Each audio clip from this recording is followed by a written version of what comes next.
चलिए, बहुत बहुत स्वागत है आप सभी का ऑनलाइन और ऑफलाइन बैच में 10 CGPSC कोच में। मैं राजेश्वर आप सभी का बहुत बहुत स्वागत करता हूं। क्योंकि यह बैच ऑनलाइन और ऑफलाइन दोनों में मोड पर अवेलेबल है। आप एप्लीकेशन के थ्रू और टेलीग्राम के थ्रू इसकी जानकारी और प्राप्त कर सकते हैं। तो नीचे दिए गए डिस्क्रिप्शन से आप जो है एप्लीकेशन डाउनलोड कर लें और लिंक को अधिक से अधिक शेयर कर लें, ताकि अन्य अभ्यर्थियों तक इस फ्री लाइव क्लासेस का जो है लाभ पहुंच सके, है ना। एप्लीकेशन पर भी क्लासेस आपको उपलब्ध हो जाएगा। तो प्रीवियस क्लास में हम लोगों ने देखा है मराठा डायनेस्टी के विषय में, मराठा वंश या मराठा साम्राज्य।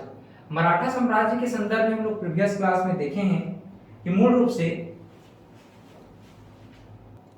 तो हम लोगों ने जो है प्रीवियस क्लास में ये देखा है मूल रूप से कि जो मराठा डायनेस्टी था ना, मराठा डायनेस्टी हम लोगों ने देखा है जैसे इंडिया के संदर्भ में, मूल रूप से इंडिया के संदर्भ में ये जो मराठा है, मराठा जो है एमएच मतलब महाराष्ट्र। महाराष्ट्र में नाम आप लोग जान रहे हैं कहाँ? नागपुर। तो नागपुर से ये कहाँ जा रहे हैं? छत्तीसगढ़ जा रहे हैं, ठीक है। और छत्तीसगढ़ में सबसे पहले कहाँ गए थे जरा बताइए? रतनपुर। रतनपुर और रतनपुर के बाद इनका जो है सेकेंड ट्रांसफॉर्म कहाँ हुआ? रायपुर। रायपुर को हम लोग कलचुरी शाखा का लाहौरी शाखा के नाम से जानते हैं, ठीक है। यहाँ पर जो रघुजी प्रथम थे, रघुजी प्रथम के जो सेनापति थे भास्कर पंत और निरुपंत। तो निरुपंत और भास्कर पंत, निरुपंत ने कहाँ आक्रमण किया? रायपुर में, है ना। और रतनपुर में किसने आक्रमण किया?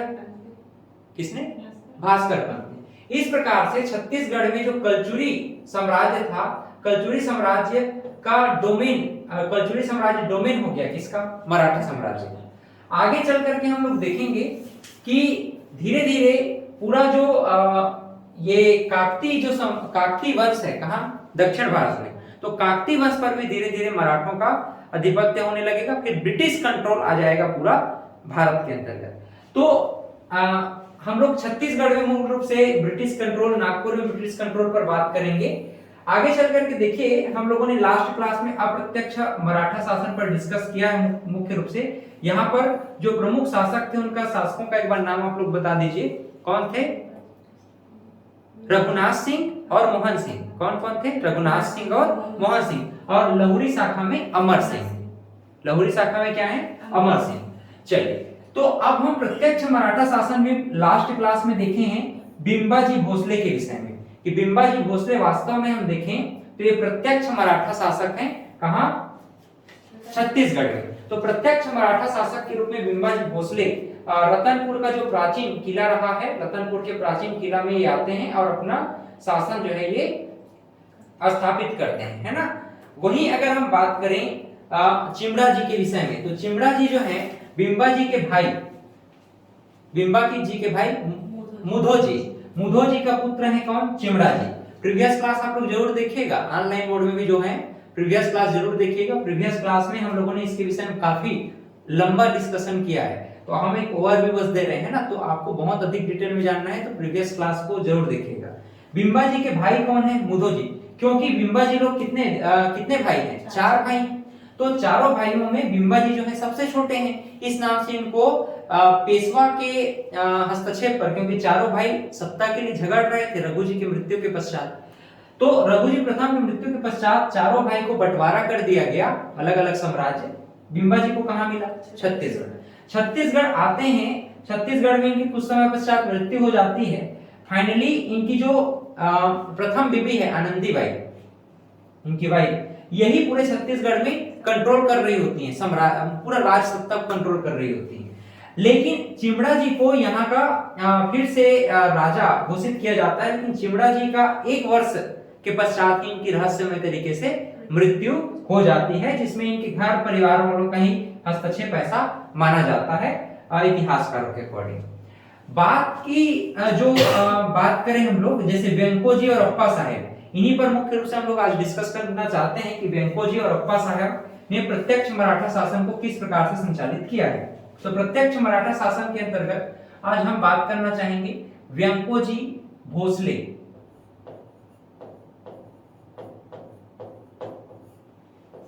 व्यंकोजी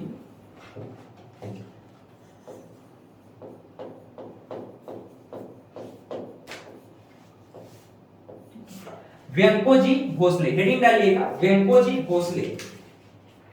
तो चिमड़ा जी के बाद हम देखते हैं व्यंकोजी भोसले छत्तीसगढ़ में शासन करेंगे 1788 से लेकर के 1811 ईस्वी में। 1788 से लेकर 1811 ईस्वी में छत्तीसगढ़ में शासन करेंगे। ऐसा माना जाता है रघुजी प्रथम के बाद जो रघुजी द्वितीय हुए, तो रघुजी द्वितीय के ही भाई कौन थे? व्यंकोजी भोसले, है ना। तो ऐसा माना जाता है कि ये जो है ना रघुजी द्वितीय के भाई थे। रघुजी द्वितीय कहां के शासक हैं? अभी नागपुर के। रघुजी द्वितीय के भाई हैं, ठीक है। और रघुजी द्वितीय कहां शासन कर रहे हैं? नागपुर में। नागपुर में शासन कर रहे हैं, ठीक। तो रघुजी द्वितीय के भाई कौन? व्यंकोजी भोसले। व्यंकोजी भोसले छत्तीसगढ़ में 1788 से लेकर के 1811 तक शासन करेंगे। रघुजी द्वितीय के छोटे भाई हैं, 1788 में इन्होंने छत्तीसगढ़ में प्रभार सौंपा। साथ ही साथ इनको रघुजी द्वितीय ने एक उपाधि, एक टाइटल देकर के भेजा, धुरंधर, जा भाई, एकदम तो धुरंधर की तरह वहां पर जा करके राजपाट कर। तो इनको ना एक टाइटल दिया गया था, किसके द्वारा? रघुजी द्वितीय के द्वारा। इनकी जो टाइटल थी, टाइटल मतलब उपाधि, है ना। इनकी जो टाइटल थी वो क्या थी? धुरंधर। ये भी एक प्रश्न एग्जाम में आईएमपी हो जाता है, ध्यान रखेंगे कि ऐसा कौन सा शासक है जिनको धुरंधर की उपाधि दी गई थी। तो रघुजी, इनके जो बड़े भाई हैं रघुजी, तो रघुजी ने ही धुरंधर की उपाधि देकर के इनको छत्तीसगढ़ का प्रभार सौंपा था। कब? 1788 में। छत्तीसगढ़ में ना जब व्यंकोजी आए, तो छत्तीसगढ़ में व्यंकोजी आए तो इनको ऐसा कहा गया कि भाई ये जो व्यंको जी का ही पूरा जागीर है। ऐसा शासक थे छत्तीसगढ़ में कि इनको जो है ना छत्तीसगढ़ का पूरा छत्तीसगढ़ को इनका क्या कहा गया? जागीर, है ना। तो ये भी ध्यान में रखने लायक है, छत्तीसगढ़ को व्यंकोजी का जागीर कहा गया। ऐसा बोलते हैं ना, मतलब मजाक में, ये तुम्हारा जागीर है क्या? है तुम्हारे पापा का है क्या? है ना, इस प्रकार का लैंग्वेज में बात करते हैं। तो मतलब कि ये तुम्हारा है क्या, मतलब आज रोड को नहीं कह सकते, आज रेलवे स्टेशन को नहीं कह सकते तुम्हारे पापा का है क्या, नहीं बोल सकते, है कि नहीं, प्राइवेटाइजेशन के समय में। तो जागीर का मतलब क्या है? पूरा का पूरा संसाधन, पूरा का पूरा जो धन है वो किसी व्यक्ति विशेष का हो जाना, उसको हम लोग क्या बोलते हैं? किसी के जागीर होना। तो पूरा का पूरा जो छत्तीसगढ़ है ना, इनको व्यंकोजी का जागीर कहा जाता था। इस नाम से एक और यहाँ पर बात ध्यान में रखने लायक है, ये भी एग्जाम के पॉइंट ऑफ व्यू से इंपॉर्टेंट हो जाता है। छत्तीसगढ़ को व्यंकोजी का जागीर कहा जाता था। व्यंकोजी का जागीर कहा गया है। जागीर मतलब खजाना, सीधी सी बात है। मतलब खूब यहां से ये क्या लेकर के जाएंगे? रिवेन्यू लेकर के जाएंगे। रिवेन्यू मतलब राजस्व लेकर के जाएंगे। अब देखो, नागपुर में रहकर ये ना रतनपुर से शासन चलाने के लिए विचार किए, क्योंकि कहीं ना कहीं इनका जो लालच था, मन में लालच आता है, और सबसे ज्यादा जो सत्ता, प्रभु सत्ता का जो आनंद है वो कहाँ था? नागपुर में था। क्योंकि नागपुर में भाई मराठा लोग ही हैं, पूरा अपने लोग हैं, और छत्तीसगढ़ आकर के शासन करेंगे, मतलब इतना लंबा डिस्टेंस, वो भी रतनपुर क्षेत्र, तो यहाँ क्यों शासन करूं, ऐसा इनका उद्देश्य था। ऐसा माना जाता है कि जो व्यंकोजी थे ना, अपने पूरे जीवन काल में केवल 3 बार, मतलब अपने शासन काल में कहना चाहिए, कब से कब तक? 1788 से 1811 तक, केवल और केवल 3 बार बस छत्तीसगढ़ आए थे, समझ रहे? तो ऐसा माना जाता है कि व्यंकोजी भोसले केवल छत्तीसगढ़ केवल 3 बार आए थे, और इन्होंने सोचा कि मैं यहां से नहीं बल्कि नागपुर से ही छत्तीसगढ़ का प्रशासन संभालूंगा। तो इनका जो निर्णय है ना, इनका निर्णय क्या रहा? देखिए, इनका निर्णय था कि नागपुर से छत्तीसगढ़ का प्रशासन चलाने का,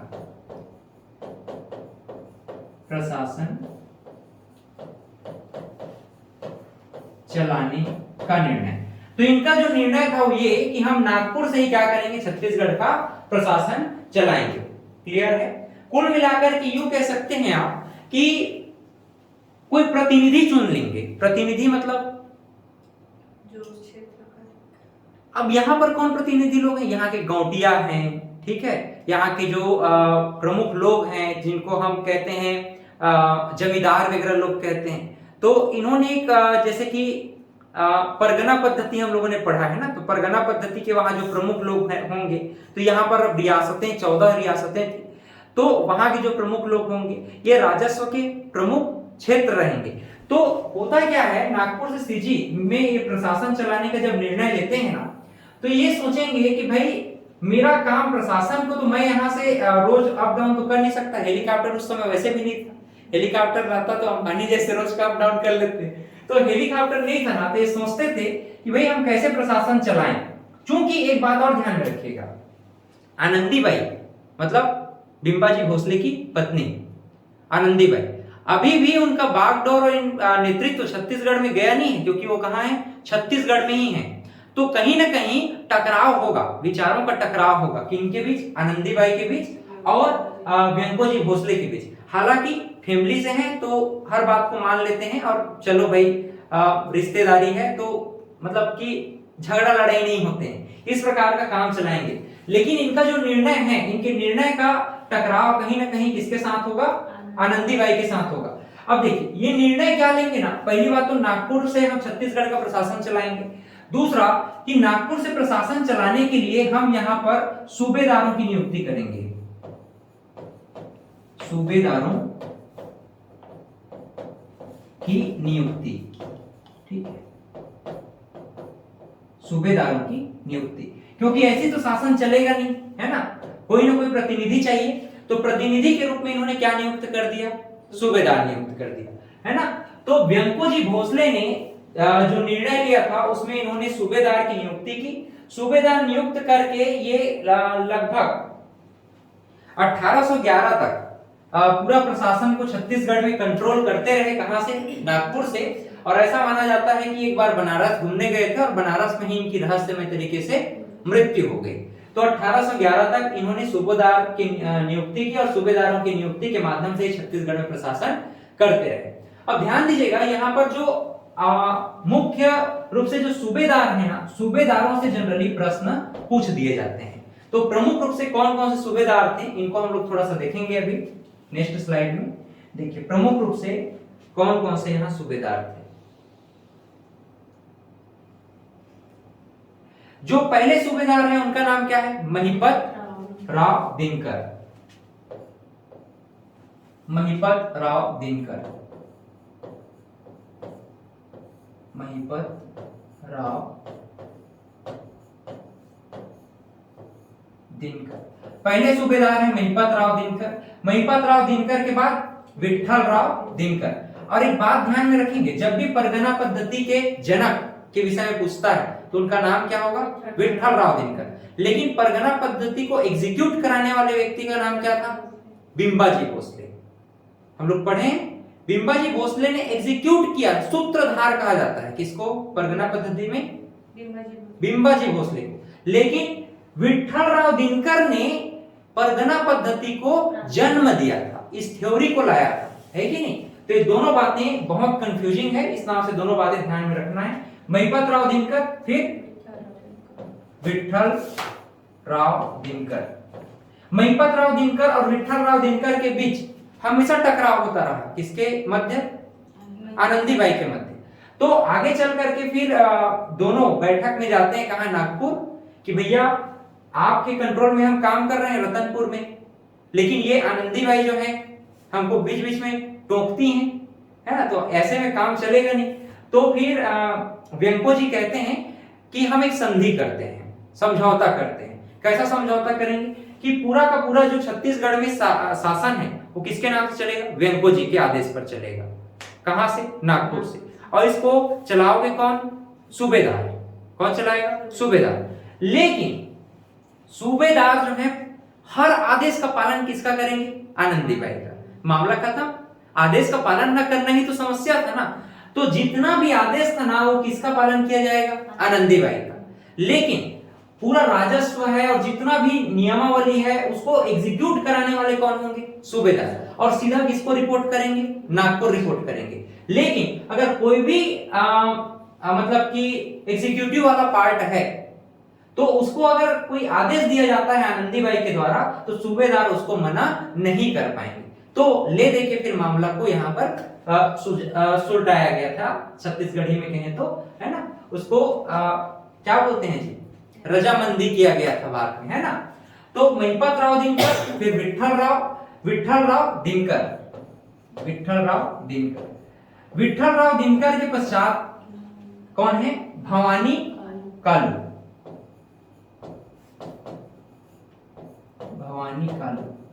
और भवानी कालू के बाद हाँ बहुत बढ़िया, केशव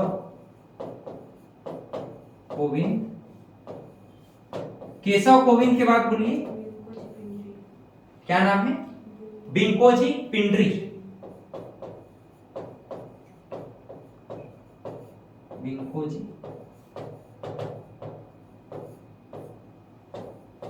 इसके बाद आप कह सकते हैं बीकाजी गोपाल, उसके बाद फिर भीखाजी गोपाल या बीकाजी गोपाल के नाम से इनको पुकारते हैं, बीकाजी गोपाल। आगे बताइए,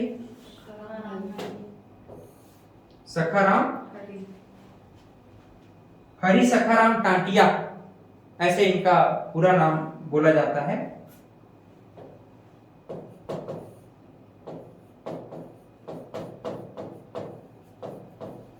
हरि सखाराम टांटिया, ठीक है, हरि सखाराम टांटिया। और कोई नाम है क्या बताइए, सीताराम टाटिया, सखाराम टाटिया, हरिराम टाटिया। तो एक प्रकार से ऐसा हो जाएगा, फिर अलग अलग नाम लेना हो जाएगा, है ना। तो एक साल तक था इनका, इस नाम से एक साथ ले रहे हैं हम लोग।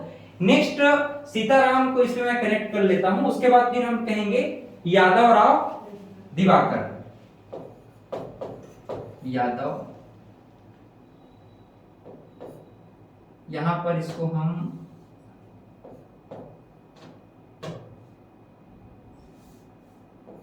सखाराम में यहां लिख लेते हैं सीताराम, ठीक है, सीताराम। ये 7वां नंबर। दो अलग अलग व्यक्ति हैं लेकिन एक साल तक रहा है इनका शासनकाल। यादव राव दिवाकर,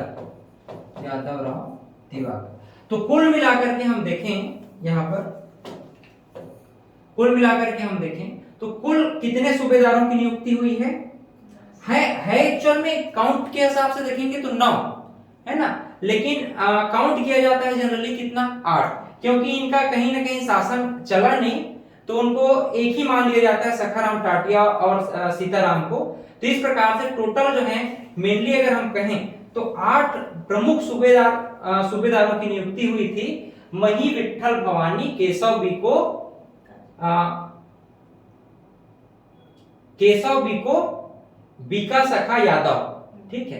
तो महिपत राव दिनकर, विट्ठल राव दिनकर, भवानी कालू, केशव गोविंद, बीकोजी पिंडरी, बीकाजी गोपाल, सखाराम टाटिया और यादव राव दिवाकर, ठीक, ये प्रमुख सूबेदार हैं। अच्छा, ये सूबेदार जो हैं किसके आदेश पर काम कर रहे हैं छत्तीसगढ़ में, व्यंकोजी भोसले जो है छत्तीसगढ़ में प्रत्यक्ष मराठा शासक हैं या अप्रत्यक्ष मराठा शासक हैं, एक प्रकार से है, अगर देखा जाए तो प्रत्यक्ष मराठा शासन, लेकिन यहाँ अप्रत्यक्ष रूप से शासन कर रहे हैं। क्यों? क्योंकि ये यहाँ तो है नहीं, कहाँ है, नागपुर में। तो नागपुर में सूबेदारों के माध्यम से शासन चला रहे हैं, तो हैं स्वतंत्र शासक, लेकिन अप्रत्यक्ष रूप से इनका प्रशासन की प्रणाली कहेंगे तब अप्रत्यक्ष कहना, ठीक है, लेकिन है कैसा शासक, प्रत्यक्ष शासक। इनकी अपनी इच्छा है ना भाई, यहां रह करके शासन करे चाहे दिल्ली में रह करके शासन करे, तो इनकी प्रशासन की प्रणाली अगर कहोगे ना तो अप्रत्यक्ष है। लेकिन वास्तव में व्यंकोजी भोसले प्रत्यक्ष मराठा शासक है कि अप्रत्यक्ष मराठा शासक बोलेंगे ना तो प्रत्यक्ष मराठा शासक कहना है, लेकिन इनकी प्रशासन की प्रणाली अगर पूछा जाए तो क्या बोलोगे, अप्रत्यक्ष मराठा शासक के विषय में आप लोग बोलेंगे। क्लियर है? चलिए, इनको मैं थोड़ा सा बाद में और डिस्कस करूंगा एक एक करके, क्योंकि बहुत डिटेल में हमको पढ़ना है। महिपत राव दिनकर, विट्ठल राव दिनकर, भवानी, केशव गोविंद और यादव सखाराम, टाटिया, इन सबको बहुत डिटेल में पढ़ेंगे नेक्स्ट क्लास में। फिलहाल आगे बढ़ते हैं शासकों के संदर्भ में। व्यंकोजी भोसले के पश्चात अगले शासक होते हैं परसोजी भोसले। ठीक है, परसोजी भोसले।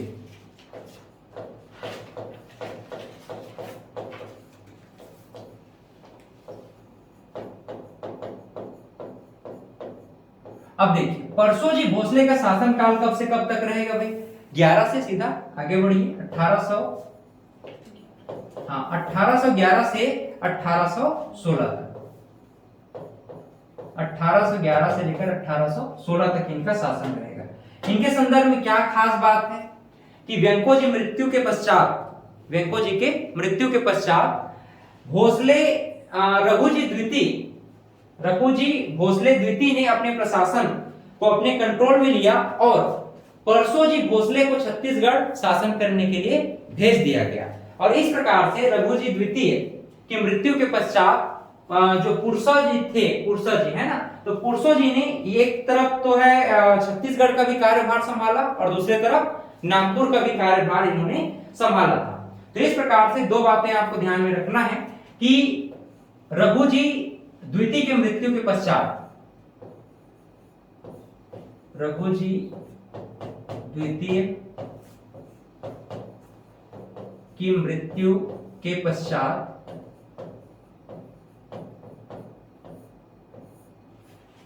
यहां छत्तीसगढ़ और मेनली क्या है, नागपुर का प्रशासन संभाला। ठीक है, अप्पा साहब की इशारे में ऐसा माना जाता है कि इनकी भी मृत्यु हो गई थी कब? 1816 को।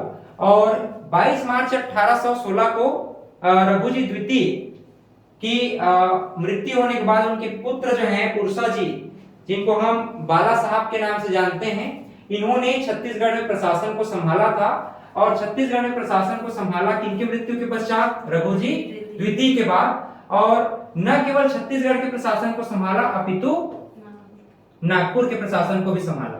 कई बार ऐसा परसोजी भोसले ना पूछ करके इनके दूसरे नाम से भी प्रश्न किया जा सकता है। दूसरा नाम इनका क्या था? बाला साहब। क्या नाम था? बाला साहब। तो ये बात भी ध्यान में रखेंगे। बाला साहब या परसोजी भोसले 1811 से 1816 तक प्रत्यक्ष मराठा शासक रहे। अप्पा साहब ने अंग्रेज रेसिडेंट जेन कॉस से समझौता कर षड्यंत्र किया था और 1816 में अंग्रेजों के सहायता से भी इनको मृत्यु के घाट उतार दिया गया था। तो 1811 में किसकी मृत्यु हो गई थी? व्यंकोजी, है ना। लेकिन 1816 के पश्चात हम लोग देखते हैं 1816 में परसोजी यानी कि किसके द्वारा? अंग्रेजों के साथ षड्यंत्र करके इनकी हत्या करवा दी गई थी। क्लियर है। इसके बाद देखिए अप्पा राव, ये जो है तीसरे प्रमुख शासक माने जाते हैं, अप्पा साहब। नेक्स्ट लिखिएगा अप्पा साहब। अप्पा साहब भी कैसे शासक हैं? प्रत्यक्ष हैं कि अप्रत्यक्ष मराठा शासक हैं? प्रत्यक्ष मराठा शासक में माने जाते हैं। ठीक है, अप्पा साहब का शासन काल 16 से 18 तक रहा। 1816 से लेकर के 1818 ईस्वी। जितने भी राजा होंगे आप लोग देख लो, जो षड्यंत्र किया है वो षड्यंत्र का शिकार हुआ है। मतलब कि आदमी ना जरूर इतिहास पढ़ना चाहिए, राजा महाराजाओं की जीवनी भी जरूर पढ़नी चाहिए। आप लोग देख लो, अभी तक जितना भी, चाहे आप इंडिया का इतिहास देख लो, देश विदेश का इतिहास देख लो, जितने लोग षड्यंत्र किए हैं उनके साथ कहीं ना कहीं षड्यंत्र हुआ है। तो इतिहास यही बताता है कि हमें किसी के साथ षड्यंत्र नहीं करना चाहिए। हमारे साथ भी कभी भी षड्यंत्र हो सकता है, नेचर सबका बदला ले लेता है। अप्पा साहब ने षड्यंत्र किया था परसोजी और रघुजी द्वितीय के साथ, है ना। अप्पा साहब फिर एक प्रकार से आप कह सकते हैं कि इनके चचेरे भाई लोग थे। कौन? रघुजी द्वितीय और परसोजी भोसले एक प्रकार से इनके चाचा के रिलेशन में आते थे। तो उन लोग की हत्या ये अंग्रेजों के साथ मिलकर के करवाए और अप्पा साहेब ने 1816 से 1818 तक छत्तीसगढ़ के शासक के रूप में कार्यभार संभाला। और देखो इनके शासनकाल के दौरान जो है सखाराम हरि और सीताराम टाटिया और यादवराव दिवाकर मुख्य रूप से छत्तीसगढ़ में कौन थे? सूबेदार थे। तो इसके समय में अप्पा साहेब के समय में ये कहां रहेंगे? नेतृत्व कहां से करेंगे? नेतृत्व करेंगे कहां से? नेतृत्व करेंगे नागपुर से। अच्छा, नागपुर से नेतृत्व कर रहे हैं तो छत्तीसगढ़ में इस समय सूबेदार कौन कौन होंगे? एक तो होंगे सखाराम हरि,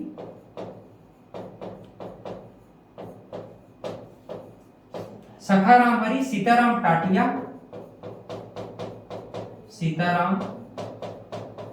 टाटिया और तीसरे यादवराव दिवाकर। ये प्रश्न पूछता है अंतिम सूबेदार कौन है? एक तो पूछेगा प्रथम सूबेदार कौन है और अंतिम सूबेदार। कल के क्लास में हम केवल सूबेदारों को ही पढ़ेंगे क्योंकि 1 घंटे का पूरा क्लास रहेगा और पूरा इतिहास उनका जानेंगे, समझेंगे कौन कहां से किस प्रकार से प्रशासन किए और क्या क्या उनके जीवन काल में परेशानियां देखने को मिली, शासकों का कैसा उन पर दबाव बना रहा। इस पर हम लोग कल बहुत ज्यादा डिटेल में बात करेंगे। ठीक, तो देखिए अंतिम में यादवराव दिवाकर।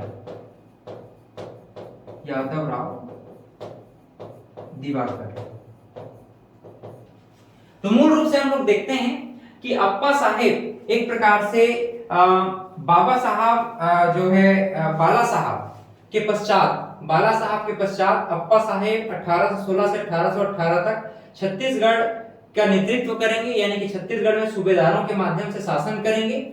सूबेदार कौन कौन होंगे इनके समय में? सखाराम हरि, सीताराम टाटिया 1-1 साल तक रहे, उसके बाद इनकी मृत्यु हो गई। फिर यादवराव दिवाकर जो है यहाँ पर शासन करते रहे। उसके पश्चात फिर सूबा शासन व्यवस्था समाप्त हो जाएगा। ठीक है, ऐसा माना जाता है कि 26 नवंबर 1817 को, एक बात ध्यान में रखिएगा, इन्होंने षड्यंत्र किया था। किसके विरुद्ध षड्यंत्र किया था? परसोजी भोसले, बाला साहब, रघुजी द्वितीय के खिलाफ। किसने षड्यंत्र किया? अंग्रेज रेजिमेंट जेनकिंस से समझौता किया था। ठीक है, अप्पा साहब ने ना षड्यंत्र किया था, ध्यान रखिएगा। इस षड्यंत्र को भूलना मत।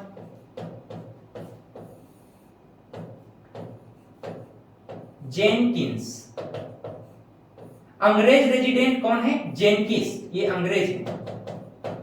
तो अंग्रेज के साथ षड्यंत्र करके मृत्यु के घाट उतार दिए बालाजी, रघुजी द्वितीय, इन सबको, है ना कहीं इनके विरोध में इन्होंने काम किया और अपने हाथ में पूरा का पूरा सत्ता ले लिया। कौन? अप्पा साहेब।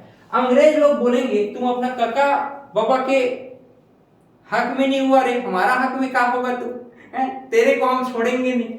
तो अप्पा साहब के विरुद्ध फिर युद्ध होता है, इनके बीच में संघर्ष होता है अंग्रेजों के मध्य।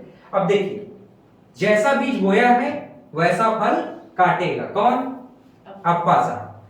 तो यहां पर देखिएगा अप्पा राव के संदर्भ में 26 नवंबर 1817 की बात है। एक 26 नवंबर 1817, यह डेट आप लोग ध्यान में रखेंगे। 26 नवंबर 1817 को अंग्रेजी सेना और अप्पा साहेब के मध्य संघर्ष होगा। अंग्रेजी सेना, बड़ा सोचा था ये आदमी कि अंग्रेजों के साथ मिलकर के अपने ही परिवार के विरुद्ध षड्यंत्र करता हूं, फिर तो पूरा राजपाट मेरा हो जाएगा। अंग्रेज लोग भी इनके काका बाबा से भी बढ़कर है कि नहीं? तो अंग्रेजी सेना वर्सेस अप्पा साहेब। अंग्रेजी सेना वर्सेस अप्पा साहेब के मध्य नागपुर में ना एक बहुत पॉपुलर प्लेस है। आजकल तो जगह जो है, स्पेशली आप देखिएगा मेट्रो ट्रेन चल रहा है, कभी घूम घाम के आइएगा, बढ़िया जगह है। सीताबर्डी नामक प्लेस है ना, बहुत पॉपुलर फेमस प्लेस है सीताबर्डी, नागपुर में। सीताबर्डी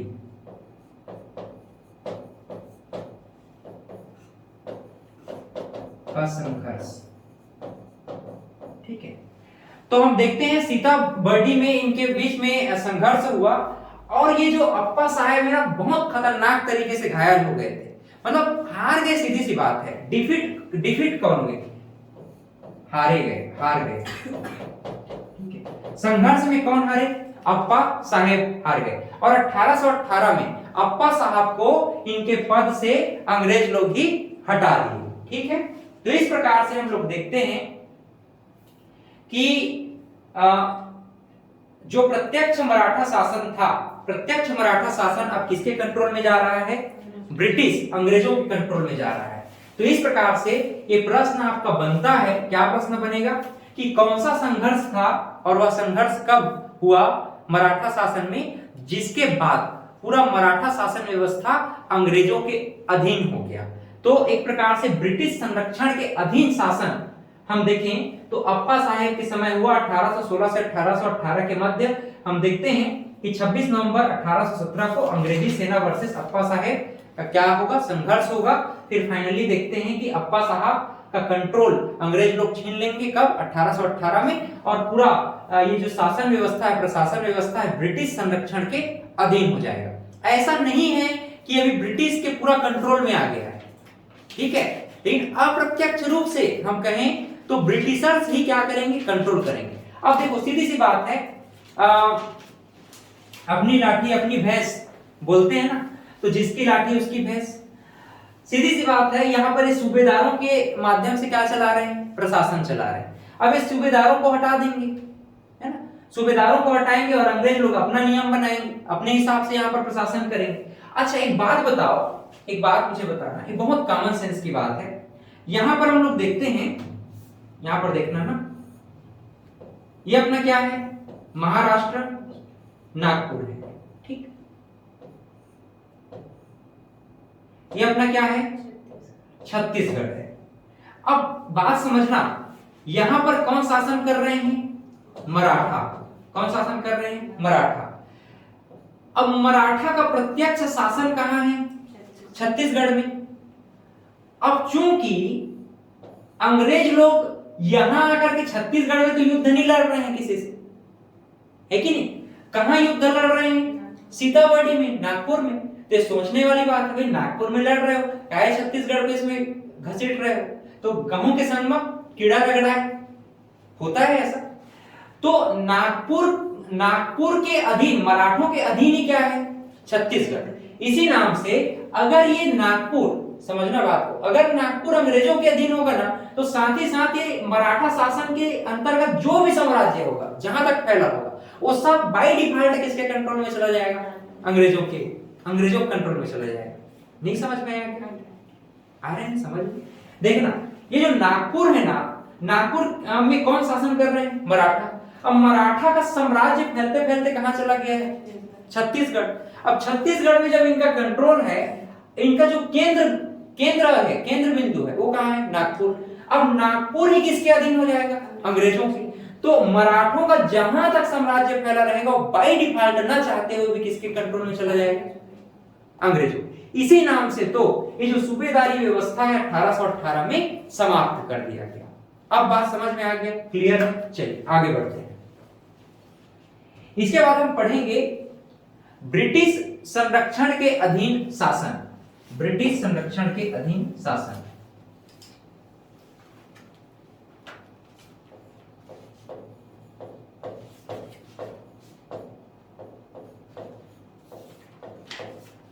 ब्रिटिश संरक्षण,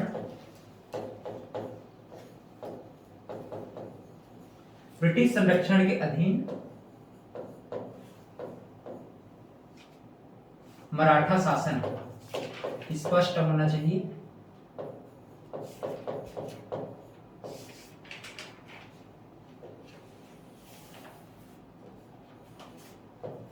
अगर हम देखें कब से कब तक रहा, 1818 से 1830, रघुजी तृतीय जब तक वयस्क हो गए, शासन चलाने लायक हो गए, तब तक हुए।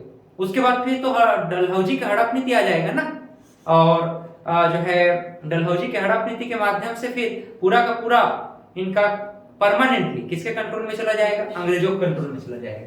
तो 1818 से लेकर 1830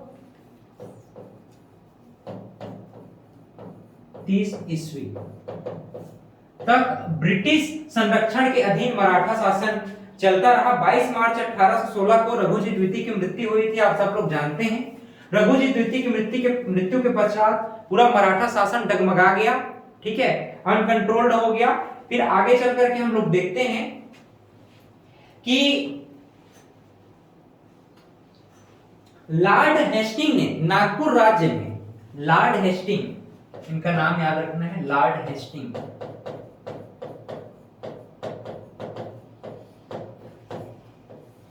लॉर्ड हेस्टिंग साम्राज्यवादी विचारधारा के व्यक्ति थे। इन्होंने नागपुर में ब्रिटिश साम्राज्य का विस्तार किया।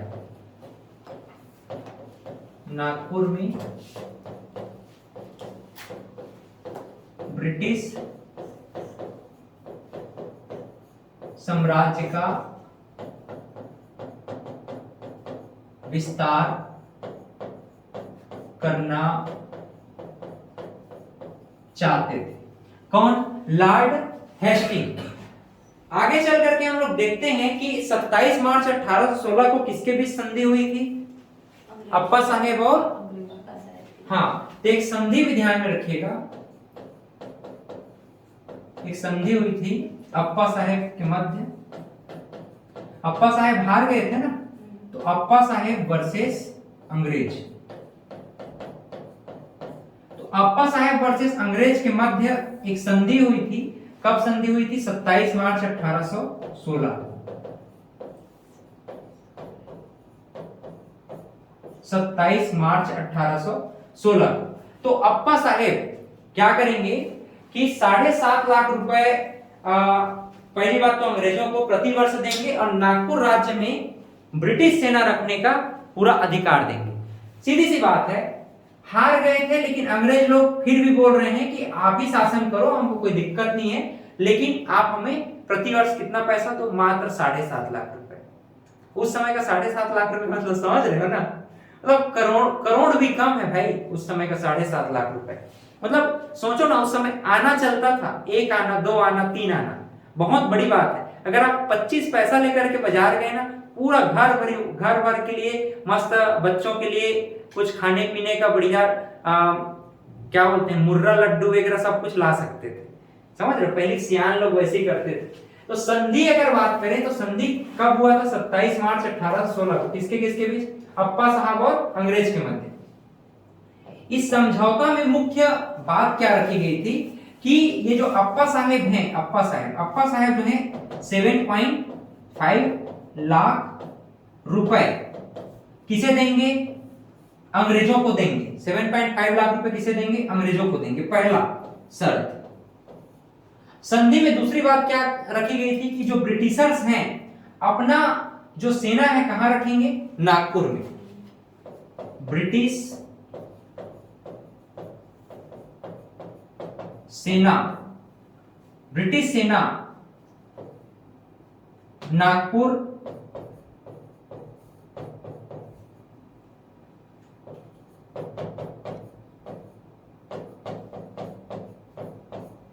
ब्रिटिश सेना जो है नागपुर में रहेंगे, इनके कंट्रोल में रहेंगे। तो ये दो प्रमुख संधियां अप्पा साहेब और ब्रिटिश के मध्य हुई थी।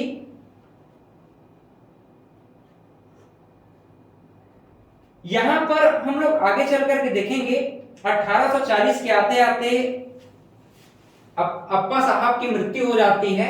फिर सीधा सीधा जो ब्रिटिश कंट्रोल है, यहां पर हम लोग आगे चल करके देखेंगे 1840 में। एक बात बस यहां ध्यान में रखिएगा, 1840 वाला,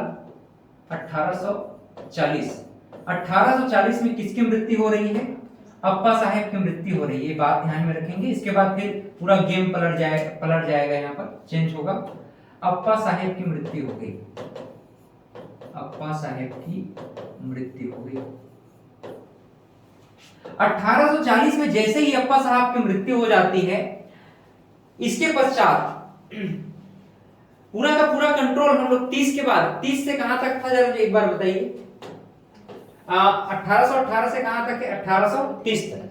लेकिन 1830 के बाद पूरा कंट्रोल किसके हाथों में चला जा रहा है? और अप्पा साहब की मृत्यु कब हो रही है? 1840 में। और इनके पुत्र कौन है? रघुजी तृतीय। नहीं, वो तो परसों जी के पुत्र हैं। अच्छा ये रघुजी द्वितीय ना, अभी जो होंगे लास्ट जिनके बाद पूरा का पूरा कंट्रोल किसके हाथों में जाएगा जी? अंग्रेजों के हाथों में जाएगा। वो कौन है? रघुजी तृतीय। रघुजी तृतीय एक्चुअल में क्या थे ना, 1818 के बाद हम लोग देखते हैं वो अल्पवयस्क थे, इस नाम से कुछ टाइम दिया गया किसको? अंग्रेज लोग बोले कि भाई हम लोग क्या है ना, जब तक रघुजी तृतीय बड़े नहीं हो जाते हैं तब तक क्या करेंगे, पूरा का पूरा शासन व्यवस्था हम लोग देखेंगे। फिर 1840 में इनकी मृत्यु हो गई है। इसके बाद की जो घटना है, मतलब 1818 में जो अंग्रेज लोग काम किए अप्पा साहब के पश्चात, इनको हराने के पश्चात संधि के दौरान, इसको थोड़ा सा हम लोग समझ लेना चाहते हैं, उसके बाद फिर ये बात भी समझ में आएगा। जैसे अंग्रेज लोग ना ब्रिटिश अधीक्षक की नियुक्ति किए। अब ब्रिटिश अधीक्षक की नियुक्ति कैसे करेंगे? नागपुर में तो ब्रिटिश अधीक्षक की नियुक्ति करने की जरूरत है क्या? नहीं, क्योंकि डायरेक्ट कंट्रोल में है ना। कहां ब्रिटिश अधीक्षक की नियुक्ति करने की जरूरत है? छत्तीसगढ़ में। देखना बात को ना, यहां पर देखिएगा, यहां पर सूबेदार जो है चेंज हो जाएंगे, चेंज हो गया, और सूबेदार की जगह में क्या आ गया? ब्रिटिश अधीक्षक। ब्रिटिश अधीक्षक। अच्छा ध्यान दीजिएगा, सूबेदार की जगह में क्या आ गया? ब्रिटिश अधीक्षक। ब्रिटिश अधीक्षकों की नियुक्ति अंग्रेजों के द्वारा होगी, और ब्रिटिश अधीक्षकों की नियुक्ति कहां होगी ये बात आप लोग ध्यान में रखेंगे। कहां होगी? छत्तीसगढ़ में ब्रिटिश अधीक्षकों की नियुक्ति की जाएगी। अब ध्यान दीजिएगा, ये जो ब्रिटिश अधीक्षक है मुख्य रूप से, इसकी स्थापना कब होगी? इसकी स्थापना कब की गई? ये प्रश्न एक अभी इंपॉर्टेंट हो सकता है, कूट में अगर प्रश्न किया जाए तो, ऐसा प्रश्न अगर कूट में किया जाए तो 26 जून 1818 को, 26 जून 1818 को, 26 जून 1818 को ब्रिटिश अधीक्षक की नियुक्ति की गई थी। जेनकिंस ने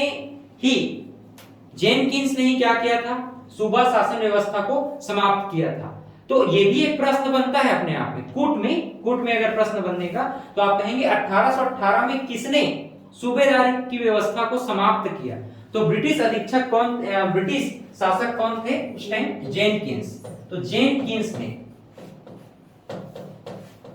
जेनकिंस द्वारा यह पद जो है ना समाप्त कर दिया गया। जेनकिंस के द्वारा कब समाप्त किया गया? 31 मई 1818 को। एग्जैक्टली अगर देखा जाए 31 मई 1818। आजकल बहुत डीप क्वेश्चन कर रहा है, तो कुछ बातें हैं जो आपको स्पेशली याद रखनी चाहिए। 31 मई 1818 को मूल रूप से हम देखते हैं कि जेनकिंस के द्वारा, रेजिडेंट जेनकिंस के द्वारा सूबा शासन प्रणाली समाप्त कर दिया गया। 26 जून 1818 को रघुजी तृतीय नागपुर राज्य के उत्तराधिकारी बनाए गए। कब बनाए गए? 26 जून 1818। इसमें थोड़ा सा मई के बाद आगे चले जाओ, 26 जून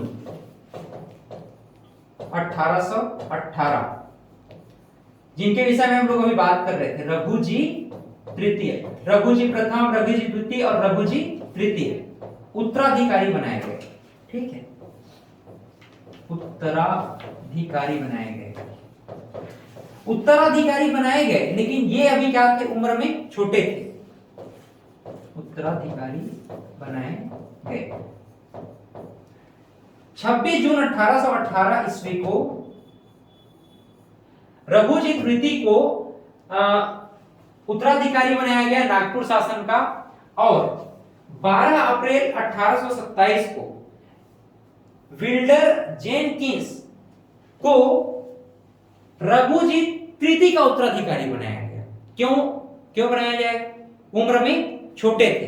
तो इस नाम से ध्यान में रखिएगा, रघुजी तृतीय का उत्तराधिकारी किसको बनाया गया? उत्तराधिकारी कहने का मतलब यह है कि इनके जगह शासन कौन करेंगे? अंग्रेज करेंगे, उनके अनुसार शासन किया जाएगा। तो विल्डर और जेनकिंस मुख्य रूप से उत्तराधिकारी नियुक्त किए गए 1827 के आते हम लोग देखते हैं कि अगर रघुजी तृतीय की मृत्यु हो जाती है ना, रघुजी तृतीय की मृत्यु हो जाती है तो उसके उत्तराधिकारी कौन होंगे? फिर डायरेक्ट अंग्रेज ही होंगे। इसी नाम से तो हम लोग बार बार बोल रहे हैं ना कि रघुजी तृतीय के पश्चात, यहीं पर हम लोग देखते हैं कि रघुजी तृतीय के पश्चात आगे चल करके पूरा शासन व्यवस्था किसके कंट्रोल में जाएगा? क्यों जाएगा? रघुजी तृतीय का कोई संतान ही नहीं था। और डलहौजी ने एक बढ़िया नीति, व्यवगत की नीति, डॉक्ट्रिन ऑफ लैप्स के नाम से हम लोग जानते हैं उनको, मतलब कि गोद निषेध प्रथा हम लोग बोलते हैं उसको। तो गोद निषेध प्रथा के अंतर्गत डलहौजी ने ये कहा कि जितने भी रियासत हैं और जितने भी राज्य हैं जो किसके कंट्रोल में है? ब्रिटिश के कंट्रोल में, ब्रिटिशर्स के कंट्रोल में है। तो जैसे ही उनका कोई संतान नहीं है तो वो किसी को गोद नहीं ले सकते, उत्तराधिकारी नहीं बना सकते, यानी कि उनका पूरा का पूरा जो साम्राज्य है किसके कंट्रोल में चला जाएगा? अंग्रेजों के। उसे ही क्या कहा गया? व्यवगत का सिद्धांत कहा गया, डलहौजी की हड़प नीति कहा गया। तो हड़प नीति के माध्यम से ही रघुजी तृतीय का कोई संतान न होने के कारण पूरा का पूरा शासन व्यवस्था किसके कंट्रोल में चला जाएगा? अंग्रेजों के कंट्रोल में चला जाता है।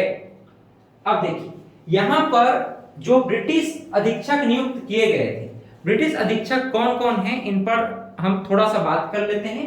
बाकी जो सूबेदार हैं और ब्रिटिश अधीक्षक हैं इन पर डिटेल में चर्चा नेक्स्ट क्लास में करेंगे। 1818 से 1830 के मध्य ब्रिटिश अधीक्षक कौन कौन हुए? 1818 से लेकर 1830 के मध्य ब्रिटिश अधीक्षक कौन कौन हुए इसको देख लीजिए। इस पर डिटेल में कल बात करेंगे।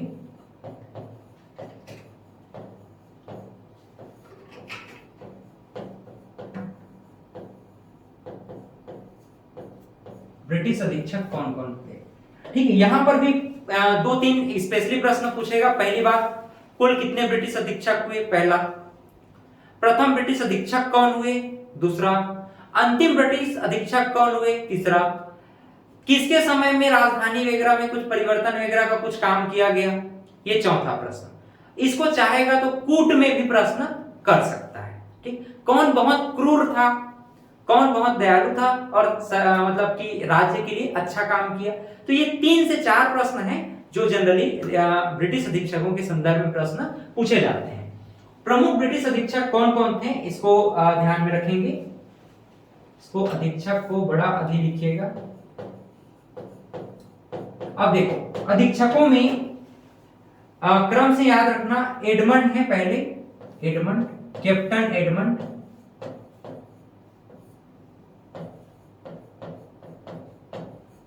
Captain Edmund. एडमंड के बाद नाम आता है एगेन्यू, ए से आ रहा है ना, Agnew, captain Agnew, captain Edmund, captain Agnew. Agnew के पश्चात आप लिखेंगे हंटर, फिर सैंडिस। Edmund, Agnew, Hunter. अभी डेट रटने की जरूरत नहीं है, पहले नाम ही याद हो जाए। हंटर है ये, हंटर, हंटर, ठीक है। हंटर, हंटर के बाद क्या नाम रखेंगे? सैंडिस। हंटर, हंटर के बाद सैंडिस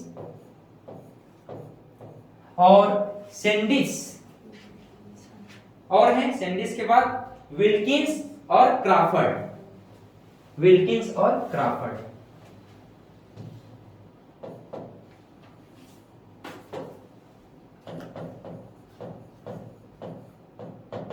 विल्किंस हैं और क्राफर्ड।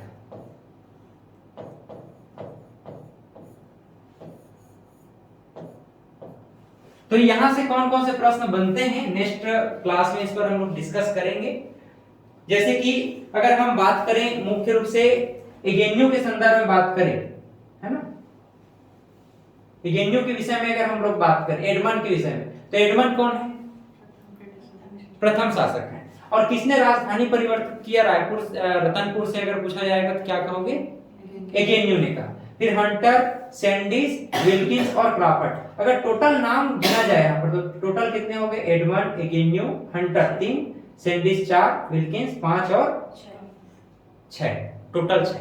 तो ये प्रश्न तो आपका ये ध्यान में रखना है कि भाई जो ब्रिटिश अधीक्षक नियुक्त किए गए थे, ब्रिटिश अधीक्षक में पहले ब्रिटिश अधीक्षक कौन थे?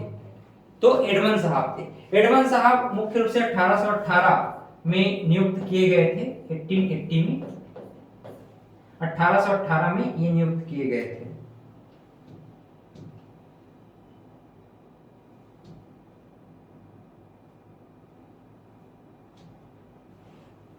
उसके बाद अगर हम एगेन्यू की बात करें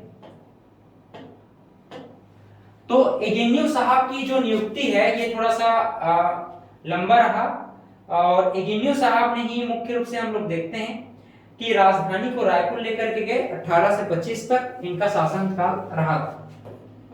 1818 से 1800। अच्छा, एक प्रश्न और बन सकता है आपका, वो ये कि सबसे कम अवधि के लिए ब्रिटिश अधीक्षक कौन रहे और सबसे अधिक अवधि के लिए ब्रिटिश अधीक्षक कौन रहे। तो प्रश्न का नेचर ध्यान में रखेंगे। पहला प्रश्न क्या बन सकता है कि सूबेदार शासन व्यवस्था को किस ब्रिटिश अधीक्षक ने या किस ब्रिटिश रेजिडेंट ने समाप्त किया, कब समाप्त किया, ऐसा भी आजकल प्रश्न पूछ सकता है, कुछ भी प्रश्न आ सकता है। तो किसने? जेनकिंस, है ना। दूसरी बात कि भाई सूबेदारों की जगह में क्या नियुक्त किए गए? ब्रिटिश अधीक्षक। और जो ब्रिटिश अधीक्षक नियुक्त किए गए उनकी टोटल संख्या हम लोग कितना देख रहे हैं? 6। प्रथम कौन थे? एडमंड साहब। प्रथम कौन थे? एडमंड साहब। दूसरे कौन थे? एगेन्यू। एगेन्यू ने ही क्या किया था? राजधानी परिवर्तित किया था। राजधानी कहां से? रतनपुर से रायपुर शिफ्ट कर दिए थे। एग्जैक्टली। अच्छा, जो 27 परगने थे ना, 27 परगने, विठलराव दिनकर को क्या माना जाता है? जन्मदाता। और सूत्रधार किसको माना जाता है? बिंबाजी भोसले को। तो जो 27 परगना है इसको सिमट करके कितना कर दिया गया?